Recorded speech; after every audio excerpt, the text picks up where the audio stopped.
पहले समाचार में हमको बात करनी है हज़रत बल में रिसेंटली जो इंसिडेंट हुआ है उसके बारे में। तो पहले तो मैं आपको समाचार बताता हूँ कि हज़रत बल में जो इंसिडेंट हुआ है वो क्या है और उसके बाद में फिर हमको इस न्यूज़ में पढ़ना क्या है जो एग्जामिनेशन पॉइंट ऑफ व्यू से इंपॉर्टेंट है वो डिस्कस करेंगे। A group of fanatics damaged the symbol of national emblem carved on a newly installed plaque on renovation of हज़रत बल। तो जैसे जिन लोगों को नहीं पता उनके लिए बता रहा हूँ, कश्मीर में एक श्राइन है जिसका नाम है हज़रत बल। मुसलमानों की एक श्राइन है जिसे हज़रत बल बोला जाता है। अब ये इसका रिनोवेशन करवाया गया होगा तो वो रिनोवेशन सरकार के द्वारा करवाया गया था। अब जैसा कि हर जगह होता है रिनोवेशन के बाद में एक स्मृति चिन्ह लगाया जाता है, तो वहाँ पर एक स्मृति चिन्ह लगाया गया था जिस पे लिखा हुआ था कि भाई भारत सरकार के सौजन्य से इसका रिनोवेशन या जीर्णोद्धार करवाया गया था। और जो भी बाकी बातें होती हैं कि इनके द्वारा इसका जो है शुरुआत की गई थी और इनके द्वारा कंप्लीशन हुआ था वगैरह-वगैरह। अब क्योंकि भारत सरकार के द्वारा करवाया गया था तो ऑब्वियस सी बात है भारत सरकार का जो आपका नेशनल सिंबल है उसको तो लगाया ही जाना था। तो उसके ऊपर जो हमारा नेशनल सिंबल है, जो सारनाथ का जो कैपिटल है जिसमें 4 शेर हैं, वो सिंबल इसके ऊपर लगा हुआ था। अब कुछ फैनेटिक्स जो थे, कुछ रेडिकलाइज़्ड ज़ॉम्बीज़ हम उनको कह सकते हैं, उन रेडिकलाइज़्ड ज़ॉम्बीज़ ने उस जो नेशनल एम्बलम था उसको डैमेज कर दिया और डैमेज करा काफ़ी, वहाँ पे हंगामा भी हुआ, काफ़ी चीज़ें हुई। अब इसको डैमेज करने का लॉजिक ये था कि ये जो सिंबल आपने लगाया है वो अन-इस्लामिक है। और इसके पीछे की वजह ये बताई गई है कि भाई जो ये रिलीजन है इस्लाम, इसमें क्योंकि किसी भी तरीके की मूर्ति पूजा जो है वो अलाउड नहीं है। इसको आप आइडल वर्शिप कह सकते हैं। एंड क्योंकि ये जो सिंबल है आपने यहाँ पे फ्लैग के ऊपर लगा दिया है, तो ये एक तरीके का आइडल वर्शिप है, तो इसलिए ये अलाउड नहीं है, तो हम लोगों ने उसको डिफेस कर दिया, हम लोगों ने उसको खराब कर दिया। ये उन फैनेटिक्स का या उन ज़ॉम्बीज़ का जो ब्रेन वॉश्ड हैं, मेंटली डिस्टर्ब्ड हैं, ये लॉजिक था। अब इसके ऊपर काफ़ी हो हंगामा होना था, हुआ, काफ़ी उproar होना था, वो हुआ और इसके ऊपर फिर दोनों तरफ से जमकर पॉलिटिक्स खेली जा रही है। कश्मीर की जो आपकी रीजनल पार्टीज़ हैं, नाम लेकर ही बात करते हैं, चाहे नेशनल कॉन्फ्रेंस हो, चाहे पीडीपी हो, वो एक तरीके से इनको कवर फायर दे रहे हैं और जो नेशनल पार्टीज़ हैं, तो नेशनल पार्टीज़ में भी बीजेपी जो है, वो ऑब्वियस सी बात है अब इसके खिलाफ एक्शन की माँग कर रही है। जब तक मैं ये न्यूज़ जब मैंने इस न्यूज़ के नोट्स बनाए थे, तब तक इसमें कोई अरेस्ट नहीं हुए थे और पॉलिटिक्स खेली जा रही थी। मगर क्योंकि मैं ये न्यूज़ थोड़ा-सा लेट रिकॉर्ड कर रहा हूँ, तो अब जब मैं आपसे बात कर रहा हूँ, तब तक अरेस्ट भी हो चुके हैं काफ़ी सारे लोग और उनके ऊपर फिर अब कार्रवाइयाँ भी शुरू की जा चुकी हैं। तो जैसा कि होता है, जमकर इसके ऊपर राजनीति हो रही है एंड राजनीति होनी है, दोनों तरफ से काफ़ी बहसबाजियाँ हो रही हैं। महबूबा मुफ्ती की लड़कियाँ जो हैं, वो भी इसमें कूद कर आ गई हैं। वो भी अपनी तरफ से ट्विटर पे काफ़ी बयानबाजियाँ चल रही हैं। दोनों तरफ से बातचीत हो रही है, रिलीजन को भी उसमें ड्रैग किया जा रहा है, 10 तरीके की चीज़ें। तो ये हो गया इंसिडेंट और इसके चलते हमारा जो नेशनल सिंबल है, वो न्यूज़ में आ गया। अब यहाँ पर क्योंकि नेशनल सिंबल को डैमेज किया गया है, नेशनल सिंबल की इंसल्ट की गई है, तो ये जितने भी लोग अरेस्ट हुए हैं, इनके ऊपर जो केस बनेगा वो बनेगा या फिर वो केस बेसिकली बनेगा नेशनल सिंबल के इंसल्ट का। और जिस कानून के तहत में मुकदमा चलेगा और सज़ा दी जाएगी वो है prevention of insult to national honour act 1971। यानी कि नेशनल ऑनर के जितने का जो कानून है उसकी अगर आपने इंसल्ट करी है, नेशनल ऑनर के जितने भी आपके सिंबल्स हैं अगर आपने उसकी इंसल्ट करी है तो आप पे फिर ये कानून के तहत में मुकदमा चलाया जाएगा जिसका नाम है prevention of insult to national honour act 1971। और ये अब हमारे लिए एक्चुअली काम की चीज़ है क्योंकि सवाल यहीं से बनेगा। 2 चीज़ें, एक तो जो हमारा लॉयल कैपिटल है, जो नेशनल सिंबल है, उसके बारे में जो बेसिक फाइनल डिटेल्स है, वो अपने को पता होनी चाहिए, यूपीएससी पूछ सकती है। और दूसरा, अब ये जो जितने ब्रेन वॉश ज़ॉम्बीज़ हैं, जिनको बहुत मज़ा आ रहा था उस सिंबल को नुकसान पहुँचाने में, उनके ऊपर अब जो मुकदमा चलेगा और जो सज़ा दी जाएगी, जो अरेस्ट हुए हैं, वो क्योंकि इस कानून के तहत में हुए हैं, इसलिए इसके बारे में भी आपको पता होना चाहिए। एंड थोड़ा-सा मैं इस पे डिस्कस करने के पहले 2 मिनट और बात करूँगा इसके ऊपर कि मैं क्यों इनको ज़ॉम्बीज़ बोल रहा हूँ या क्यों उनको ब्रेन वॉश फैनेटिक्स बोल रहा हूँ। मैं जनरली इस तरीके के शब्दों का इस्तेमाल नहीं करता, मगर एक तो यहाँ पे नेशनल इंसल्ट हो रही है, नेशनल ऑनर की बात है। दूसरा ये कि 2-3 बातें यहाँ से उठती हैं। ये ब्रेन वॉश्ड ज़ॉम्बीज़ जो हैं, इन ज़ॉम्बीज़ को अगर इतनी ही शिकायत थी तो जब वो प्लेक लगाया जा रहा था तब आप कुछ ऑब्जेक्शन कर सकते थे। तब किसी तरीके का कोई ऑब्जेक्शन नहीं किया गया। जब जीर्णोद्धार भारत सरकार के पैसे से किया जा रहा है, तब आपको किसी तरीके का कोई ऑब्जेक्शन करना चाहिए था, तब आपने ऑब्जेक्शन नहीं किया। सारी चीज़ें हो गई वहाँ पर, अब ऐसा तो था नहीं कि जिस रिलीजन के नाम पर आप ये सारी बातें कर रहे हैं, उस रिलीजन को मानने वाले मिनिस्टर्स या लोग या ऑफिसर्स वगैरह वहाँ पे मौजूद नहीं थे। किसी ने किसी तरीके का कोई ऑब्जेक्शन नहीं किया। अब एकदम से आउट ऑफ नोवेयर कुछ ब्रेन वॉश फैनेटिक्स, कुछ ज़ॉम्बीज़ निकल कर आते हैं और वो ये बोलते हैं कि नहीं यानी इस्लामिक है और हम लोग इस पे अभी पूरा का पूरा बवाल काटेंगे और सारा तमाशा होगा। मज़े की बात ये है कि ये जो प्लेक है या फिर ये जो आपका शिलालेख है, ये बाहर लगा हुआ था, उस श्राइन के अंदर भी नहीं लगा हुआ था जिस इलाके को ये होली बोल रहे हैं, या फिर वो जो उनका सैंक्टम सेंटोरम है वहाँ पर ये नहीं लगाया हुआ था, इसको एकदम बाहर की तरफ में लगाया गया था। तो बेसिकली बवाल करने की कोई वजह नहीं थी। चलो 2 मिनट के लिए मान लेते हैं कि आपको ये चीज़ ठीक नहीं लग रही थी, तो फिर आप इस बात को पीसफुली भी कह सकते थे, क्योंकि यही जो है तरीका होता है बातों को रखने का। पीसफुली भी आप अपनी बात को कह सकते थे, मगर नहीं, आपको पागलपन का दौरा पड़ा। आपके अंदर वो जो ब्रेन वॉशिंग की गई है, वो जो फैनेटिज़्म है, वो एकदम से निकल कर बाहर आया और उसने बेसिकली नेशनल ऑनर का इंसल्ट किया है। तो ऑब्वियस सी बात है, फिर अब टनों के हिसाब से फिर लोगों को अरेस्ट किया गया है और उनके साथ फिर वही किया जा रहा है जो किया जाना चाहिए और उसके बाद मुकदमा वगैरह चलेगा। तो ये मेरा ऐसा मानना है कि ये क्योंकि जिन लोगों ने किया था ज़ाहिर-सी बात है, इन लोगों को रिलीजन-विलीजन का कोई ख़ास नॉलेज होता नहीं है। ये बुरी तरह से रेडिकलाइज़्ड होता है। किसी ने इनको चाबी लगाई होगी, किसी ने चाबी भरी होगी कि जाके ऐसा-ऐसा करो, बवाल काटो। बवाल काट दिया गया, अब उनके साथ जो होना है हुआ करे। चाबी लगाने वालों को उनके जीने-मरने से कोई फ़र्क तो पड़ता नहीं है। उनको राजनीति खेलने का मौका मिल गया। कुछ लोग अब विक्टिम प्लेइंग कर रहे हैं, कुछ लोग इसके ऊपर कुछ कर रहे हैं, कुछ लोग इसके ऊपर कुछ कर रहे हैं। वो खेल चल रहा है।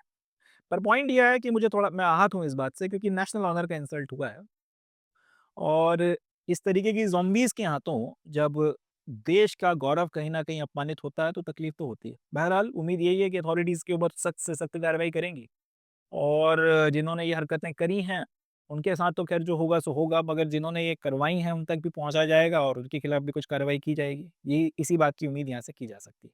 अब बात करते हैं prevention of insult to national honour act के बारे में और उसके बाद में हमारे नेशनल एम्ब्लम के बारे में भी बातचीत थोड़ी-सी करेंगे। The act prohibits the desecration of or insult to countries national symbols. तो ये जो कानून है prevention of insult to national honour act 1971, ये प्रोहिबिट करता है कि किसी भी तरीके से जो देश के नेशनल सिंबल्स हैं उनका किसी भी तरीके से ना तो इंसल्ट किया जा सकता है, ना उनको डिसऑनर किया जा सकता है और ना उनको किसी तरह से खंडित किया जा सकता है, डेसिक्रेशन उनका किया जा सकता है, जो कि यहाँ पर इस पर्टिकुलर इंसिडेंट में हुआ है और इसलिए इनके ऊपर ये कानून लगेगा। अब नेशनल सिंबल्स में आता क्या-क्या है? पहला एमसीक्यू यहीं से बनेगा, अपना इसको याद रखना है कि भारत के आखिर नेशनल सिंबल्स हैं कितने, इसमें क्या-क्या आता है? सबसे पहले हमारा राष्ट्रीय ध्वज, नेशनल फ्लैग आता है। देन हमारा नेशनल एम्बलम जिसको यहाँ पे डेसिग्रेट किया गया है, जो आपका लॉयन कैपिटल है सारनाथ का, उसके जो 4 शेर हैं।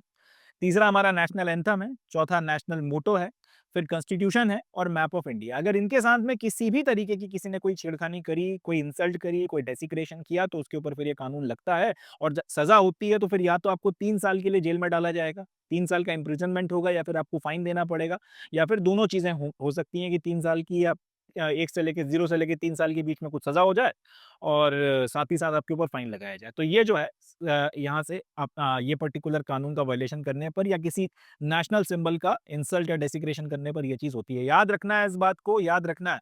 National flag, national anthem, national emblem, motto, constitution और मैप ऑफ इंडिया, ये सारे के सारे नेशनल सिंबल्स में आते हैं। तो एक क्वेश्चन तो यहीं से बनता है कि भारत के नेशनल सिंबल्स होते कितने हैं? तो ये याद रखना है। 1, 2, 3, 4, 5, 6 नेशनल सिंबल्स हैं और कौन-कौन से होते हैं, तो ये सारे के सारे नाम याद रखने हैं।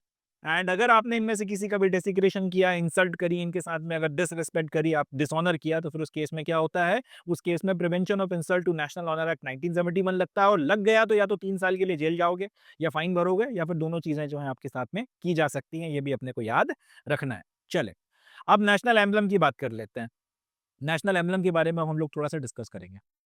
Also known as state emblem of India. State emblem, national emblem जो है उसको स्टेट एम्बलम भी बोला जाता है या फिर स्टेट एम्बलम के नाम से भी जाना जाता है।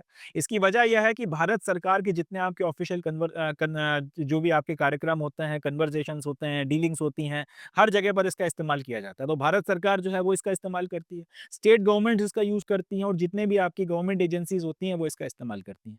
अब हमारा ये जो नेशनल सिंबल है इसको अडॉप्ट कहाँ से किया गया है? तो सम्राट अशोक जो थे उनका जो लॉयन कैपिटल है, जो वाराणसी के पास में मिला था सारनाथ से, वहाँ से इसको अडॉप्ट किया गया। उसमें जो 4 शेर हैं, उसको वहाँ से हम लोगों ने लिया। अब ये जो कैपिटल है वाराणसी के पास में सारनाथ करके एक जगह पड़ती है, वहाँ पर इरेक्ट करवाया गया था। एंड आज की तारीख में इतिहासकारों का मानना है कि 250 बिफोर कॉमन एरा, यानी कि आज से लगभग 2250 साल, 2250 साल पहले इसको वाराणसी के सारनाथ में सम्राट अशोक ने जो है लगवाया था। It was erected after Ashoka's conversion to Buddhism and to commemorate the site of Buddha's first sermon. तो इसको अब सवाल उठता है कि सम्राट अशोक ने अगर इसको लगवाया था तो राज तो वो पाटलिपुत्र से कर रहे थे, वहां पे लगवा देते। यहाँ सारनाथ वाराणसी में भी लगवाया जा सकता था क्योंकि उसकी हिस्टोरिकल इंपॉर्टेंस है। सारनाथ एक बहुत छोटी सी जगह है और हिस्टोरिकली भी बहुत ज्यादा जो है एक दो चीजों के अलावा इसका ज्यादा जिक्र आपको इतिहास में देखने को नहीं मिलता। तो सवाल उठता है कि सारनाथ में ही क्यों करवाया गया? उसकी वजह यह है कि 2 रीज़न्स थे। एक तो सम्राट अशोक ने जो बौद्ध धर्म को अपनाया था कलिंग के वॉर के बाद में, एक तो उस चीज़ को बताने के लिए कि बौद्ध धर्म उनके लिए कितना इम्पोर्टेंस रखता था। दूसरा क्योंकि भगवान बुद्ध ने जो उनको ज्ञान की प्राप्ति हुई थी ध्यान में बैठने के बाद में, उसके बाद अपना जो पहला सरमन है वो सारनाथ में दिया था। इसलिए ये जगह इम्पोर्टेंट हो जाती है। तो इन 2 बातों के चलते, पहला क्या, भगवान बुद्ध ने अपना जो ज्ञान की प्राप्ति करी थी, उनको जो अल्टीमेट ज्ञान मिला था उसके बोध गया में, उसके बाद में जो पहला सरबंद दिया था वो यहाँ पर किया था। दूसरा इसका यहाँ पे कंसेक्रेशन इसलिए कराया गया था क्योंकि ये कमेमोरेट करना था, इस बात को चिन्हित करने के लिए कि सम्राट अशोक ने जो है बौद्ध धर्म अपनाया है, भगवान बुद्ध के रास्ते को उन्होंने पे चलने का निर्णय लिया। Lion capital is among the first group of significant stone sculpture to have appeared after Indus Valley Civilization। बहुत इंपॉर्टेंट पॉइंट है कि lion capital Indus Valley civilisation के समाप्त होने के बाद से लेकर जो आपका 6th century before common era में ये जो महाजनपदों का टाइम शुरू होता है, महाजनपदास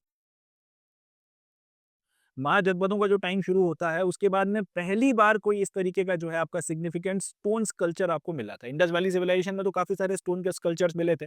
प्रीस्ट किंग की जो मूर्ति है वो मिली थी यहाँ से, वो अपने आप में एक बहुत बढ़िया आपका स्टोन स्कल्पचर माना जा सकता है। तो प्रीस्ट किंग की मूर्ति जिस तरीके के स्कल्पचर्स इंडस वैली सिविलाइजेशन से मिले थे, उसके बाद में अब हम लोग ये देखते हैं कि एकदम से इंडस वैली सिविलाइजेशन खत्म हो जाती है और भारत में जो जिंदगी है, जो लाइफस्टाइल है, वो अर्बन से रूरल की तरफ में लौट जाती है। और ये लगभग 1900 बिफोर कॉमन एरा के आसपास में हुआ था, यानी कि आज से लगभग 3900 या लगभग लगभग 4000 साल पहले ये घटना घटी थी। उसके बाद लगभग 1500-1700 साल तक जो है हमको इंतजार करना पड़ता है और उसके बाद फिर से शहरों का उदय हमको होते हुए दिखता है और फिर सिविलाइजेशन डेवलप होना शुरू होती है गंगा वैली में, और वो सिविलाइजेशन फिर आज तक चल रही है। अब ये देखा गया है कि इंडस वैली सिविलाइजेशन में जो आपको पत्थर का काम या कारीगरी देखने को मिली थी, उसके बाद इस तरीके का एक मेजर जो स्टोन स्कल्पचर है वो जो इमर्ज होकर आता है इंडस वैली सिविलाइजेशन के बाद में, वो आपका लॉयन कैपिटल था। और वो लगभग 250 बिफोर कॉमन एरा यानी कि 3rd century before common era में मिलता है। यानी कि लगभग 1700 साल के बाद में आपको इस तरीके का एक सिग्निफिकेंट स्कल्पचर जो है देखने के लिए मिल रहा है। पूरा का पूरा ये स्टैंड स्टोन से बना हुआ है और इसको 1904-1905 के बीच में डिस्कवर या एक्सकवेट किया गया था। किसके द्वारा? फ्राइड रिच ऑस्कर ऑरिटल नाम का एक व्यक्ति था जो 1904-1905 की सर्दियों में यहाँ पे गए होंगे किसी काम से। वो पब्लिक वेलफेयर डिपार्टमेंट में इंजीनियर थे, खुदाई वुदाई हो रही होगी किसी चीज़ के लिए, तो वहाँ पर उनको अल्टीमेटली ये डिस्कवरी उन्होंने करी थी। और उसके बाद में जब लोगों ने फिर और फर्दर इतिहासकारों ने इसके बारे में स्टडी किया, सारी चीज़ें करी, तो उनके दिमाग खराब हो गए। उनको समझ में आया कि किस तरीके का शानदार कल्चर जो है ये है। और इस टाइम पीरियड पे आर्कियोलॉजिकल सर्वे ऑफ इंडिया के जो डायरेक्टर जनरल हुआ करते थे, वो हुआ करते थे सर जॉन मार्शल साहब। तो उनकी जो है लीडरशिप में, उनकी अगुवाई में ये डिस्कवरी की गई थी और इसलिए अपने आप में बहुत ज़्यादा इंपॉर्टेंट, बहुत ज़्यादा रेलेवेंट हो जाती है और हमको एज अ सीरियस एस्पिरेंट इसके बारे में पता होना चाहिए। तो ये अपना समाचार हो गया। सबसे पहले तो ये कि हमने पढ़ा क्यों, इन्फिनिटिक्स के बारे में, इन ज़ॉम्बीज़ के बारे में हमने बात करी। ऑब्वियस सी बात है, अब इन ज़ॉम्बीज़ के बारे में राजनीति तो खेली जा सकती है, but exam point of view से अपने काम का नहीं है। अपने काम का क्या-क्या है? Prevention of insult to national honour act 1971।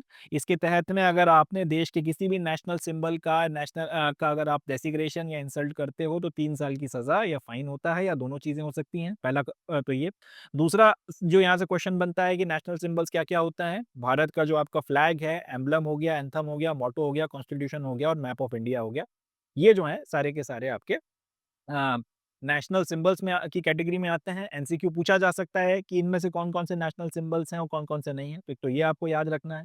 इसके बाद में आपका जो ये नेशनल एम्बलम है, ये कौन-कौन इस्तेमाल करता है? भारत सरकार की जितनी भी एजेंसीज़ हैं और काफ़ी सारी स्टेट गवर्नमेंट।